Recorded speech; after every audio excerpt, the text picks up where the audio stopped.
I want to stop down on Samuel for a second because to me, he's the guy who's the bellwether for the offense. He's our old canary in the coal mine, right? It's true. Yeah.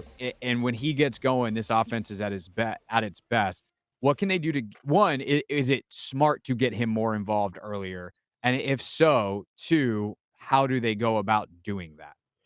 Yeah, it's interesting because I feel like now there's like 2 canaries in the coal mine, so to speak. I think Jahan is another one. I think they kind of cannibalize each other's touches. And I think this week they were like, let's see if we can get Jahan more involved. Like on the first play action pass that he catches, I think it's like the first or second play of the game.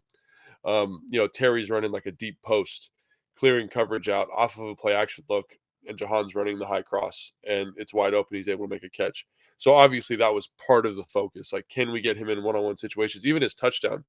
I don't know if they knew they were going to play two man, but basically like working the high low on the corner and the out to him over the ball in a man-to-man situation is pretty good, right? So putting him in situations where he can get those touches, where he can make those plays, I thought was pretty good. Again, I think it was like the second or third catch of the game for him. They're running a play action pass and he's running a hitch on the outside. Like, Is that the one he obvious, catches on his butt? yeah, they were Yeah. making a really big concerted effort to get him more touches. So I think it's either him or Curtis, right?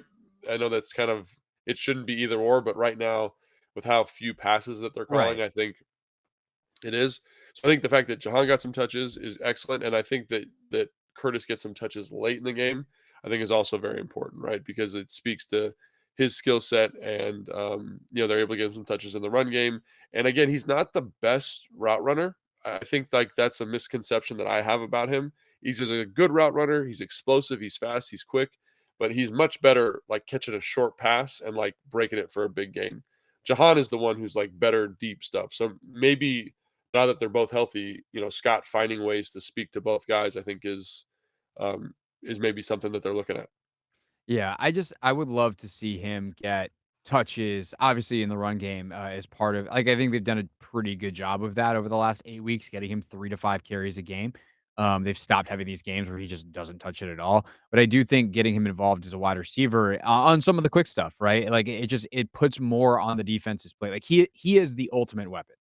He is the Yeah, guy who's gonna move around, who's gonna dictate a lot of coverage, who is gonna mess with the rules because you don't know exactly what to treat him as. You have to be aware of where he is on every single play because he could wind up, running an end around, running a reverse. He could wind up running a quick slant, a quick out, or he could wind up going deep.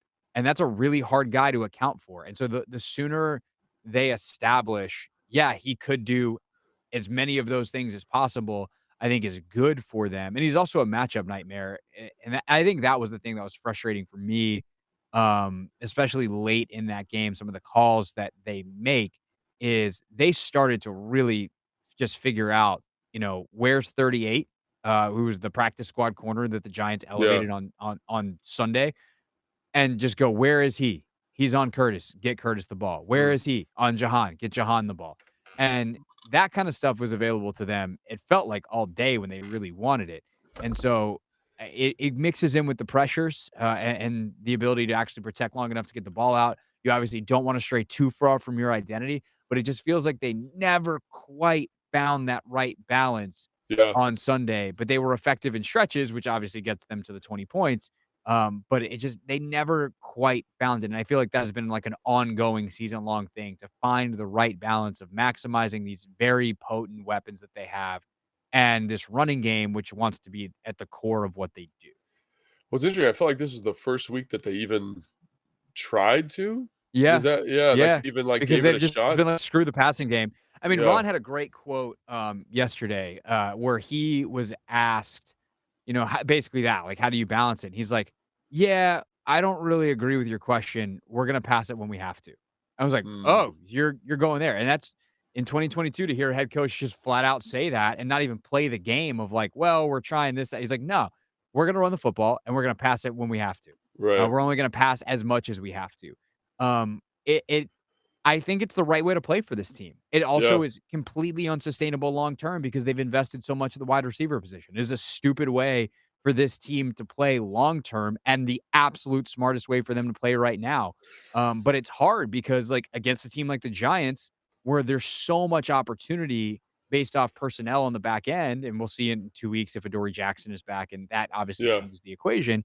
Julian Love being back obviously changed the equation for them. He had a really good game defensively for New York. But it is the kind of thing that just it is a wild, like, 2 one-way streets going in the exact opposite directions, and trying to pick which one to turn down is a tough job if you're Scott Turner. I don't envy him in that way. Yeah, and I think, that statement sounds kind of crazy, but I also think that they've done a good job of getting to the play action pass game. And when you talk to Ron, like I had a conversation with him today, he was basically saying like, that's a big part of who we want to be, and it does affect defenses negatively. But he's like, you kind of have to earn that. And I don't know if analytics supports that. That's more of a traditional It football absolutely doesn't. type of thing, but like that's where he's coming from. So I understand you're going to run the football, build your play action, and quite frankly, it's helped Taylor Heinicke. Like it's helped the offensive line, it's helped Taylor Heinicke. Look at all the sacks that they had. Look at all the pressure they had. Those are in drop back passing situations. Those are in drop back pass protections. That is not where this team wants to live. So as much as people want to say like that comment is an indictment of Heinicke, I think it's just as much an indictment of the offensive line. Not because they don't have good players. It's just that they're not good at drop back passes. So let's get in the play pass stuff. Let's live where we want to live, which is play pass, run game, move the pocket, be conservative. And then what I would say to your point, Craig, is can from that package, which I think they can do this, Yeah. develop more of a potent passing attack in the confines of that parameter, right? Like Yes, 100%. can you delve deeper into the play action pass stuff? Can you work some keeper stuff? Can you work some side adjust in the run game that work like a run, in terms of Kyle does this like a quick off coverage, you run a little slant, throw the ball there. Yeah. Like that plays like a run, but you're getting Curtis Samuel a touch in space, or Terry or Jahan or Logan Thomas even, right? So that would be my kind of perspective on that. Yes, I agree with your sentiment. I think you worded it very nicely. Like this is how they have to play now for a myriad of reasons, right? And they have to play now because it also elevates the defense. It's another reason. But can Yes. you take these parameters that you've set and build off of it? And I think you absolutely can. I think you can absolutely build off of it. Yeah, so, like, for instance, if you run a boot, and everyone's seen this throw or this concept a million times in the NFL, you have your 3-level routes that go with the quarterback, and very typically, that first guy is gonna get the ball. Easy little dump off the boot action. Sometimes it's a little bit more difficult throw against pressure, but that guy gets the ball some absurd percentage of the time. Like, yeah, sometimes you hit the deep one, sometimes you get the middle guy, but often it's just that quick dump off, first guy across. And often it's a tight end. Well, what if it's Curtis Samuel instead? And, like, those Right. little tweaks can get these guys touches. It doesn't have to be drop back pass. It doesn't have to be anything fancy. Crazy. Yeah. One thing that is kind of, a limitation, to defend Scott and Ron and this thing here is Taylor's arm strength, right? Yeah. If you're Aaron Rodgers and Or you even Daniel see Jones. Even or Daniel. Daniel Jones, right? Look what he's able to do in an offense that's very similar contextually to what the Right. Commanders are. So one of the things that, like, I picked Rodgers because he does this, I think, more than anybody, especially when he used to have Devontae, is run play called. They're playing off coverage. Rather than try to run the ball into even a neutral box, I'm just gonna rise up and sling it as hard as I can out to the sideline and let Devontae Adams catch and run for 8 yards. And sometimes those guys break it and it's a big play, but even if you get 6 yards, like, if you got 6 yards by handing it off, you'd have been thrilled. So take the 6 yards. That ball is gonna take so much longer by, again, is it Yeah. real time? Like, it's point 0.1 seconds difference. In the NFL, that is a massive deal and puts the ball at risk of being picked potentially even if Taylor tries to rise up and sidearm sling that ball out to Terry McLaurin, out to Curtis Samuel, out to Jahan Dotson. Could you run like a bubble RPO type of stuff? Yeah, and we haven't seen that a ton this year, but occasionally. They just But some haven't of been that good stuff at it, that's really. some of that stuff that's on the table for a Mahomes, for a Rodgers, for some of these elite throwers is just not on the table for them. And that's kind of the hard thing in the long term is finding someone who can quickly get the ball to the playmakers, which was the idea with Wentz. Right. Unfortunately, it's just actually not really who he is, despite the fact that when his base is right and he can step into it, he's got, one of the 5 strongest arms in the league. Yeah, no, I agree. I think it's interesting, like coaching high school football, like you're like, oh, let's just run these bubbles. And like if they're not going to cover it, because in high school football, everyone's running the football. So there, you see heavy boxes, all this stuff. if there's a bubble route, like just throw the ball to the bubble. The problem is the quarterback's arm is not very strong, so it takes forever to get the ball out there, and they can rally and make the tackle. I think you run into a very similar kind of like you articulated, a very similar situation with Taylor Heinicke. But I do think there are ways. I think if you look at, we're going to talk about the defense here in a second, but look at Yeah. what the Giants did, right? They did a really nice job of kind of saying, we're going to run keepers, we're going to run a wrinkle off the keeper, and we're going to find ways to get Darius Slayton touches on like a little flat route. And then when we have to run a play action pass shot, we're going to take it. And we got to talk about that a little bit too, because there was some open, really, really open play action passes shots where he has to scramble or the pressure's there. He takes a sack, whatever it is. We'll talk about that more later. But I think the Giants did a really nice job. Dayball Kafka did a really nice job of kind of molding the offense to find these to elevate the passing game while staying true to their identity. And I think Scott is doing that. Like when you watch him each week, there's more wrinkles there. And I feel like in some ways the parameter that Ron has set for him has made him a better offensive coordinator. Because instead of Mm. saying we can do everything, which they Yeah. can, it said, nope, we're going to focus on this, build off of this. And it's made him better in terms of dealing with going against kind of convention in terms of how he's calling plays. And I think that's been really interesting to see, and a really cool thing for like young play callers, offensive coordinators, good offenses. Because if you look around the league, good offenses, they have a very strong identity. Now that identity can be very broad, but it's very kind of there's a specific element. Oh, we're going to be a play action pass team. Well, how do you do that? And what do you build that from? And I think that's what Ron's done by saying, hey, run the football. Now you build around that rule, and I think that's been kinda cool. Yeah, less is more in a way. The one thing I'll say about Jones, we'll obviously get to this, but when that dude wants to take a shot, Oh, it's out. whoo, Well, he's got a he's gun. got a cannon. Yeah. 2, he has no hesitation. It's like, "Oh, we got the shot play on? Oh, like, I like my matchup? Let it rip." I mean, those 2 balls that he throws at the end, the first one where Slayton should have caught it and he just drops it, and then the second one where they wanted the Danny Johnson, PI and they didn't get it because it wasn't PI. Like, it's set hut 1, 2, 3, let it go. Like, there's no hesitation. He launches that thing to the like, his Yeah. body position when he lets go of the football is like it's almost cartoonish in the way he's rocking back and letting the thing go with that much air under it. But it works, and sometimes Yeah. when you take deep shots, that's kind of what you gotta do, and if you're risking an arm punt, you risk an arm punt, but, like, you let it go and you trust your guy to make a play. Let's wrap up the offense, though, real quick for Washington. Like, let's just go where you just were. The opportunities that get missed because of the protection. Like, how much bigger could this day have been for Heineke when it was already one of his biggest days, frankly, passing wise, yardage total wise of his career? Yeah, I mean, I was talking about Daniel Jones and the Oh, Commanders' okay. defense, but I do think that there is, an element of that. Like there's a very clear opportunity to Logan, which is affected by a little bit of pressure, right? There's the pass to Jahan where he's hit as he's throwing it, which again would have been a huge play for sure. First down, probably an explosive play for the offense, and so again, like that's kind of the game you're playing every week, and every team plays it. Is like how does the protection hold up long enough so I can get a shot out? And there were plays like that, which I thought were good to see. Right, the added play action stuff was something that I liked. I like to see that, but it's tough, man. It's tough to kind of walk that line and find those execution things. Um, but yeah, like a couple of the sacks, man. There's guys open, and you just can't get the ball out in time. So Yeah. That's the NFL though.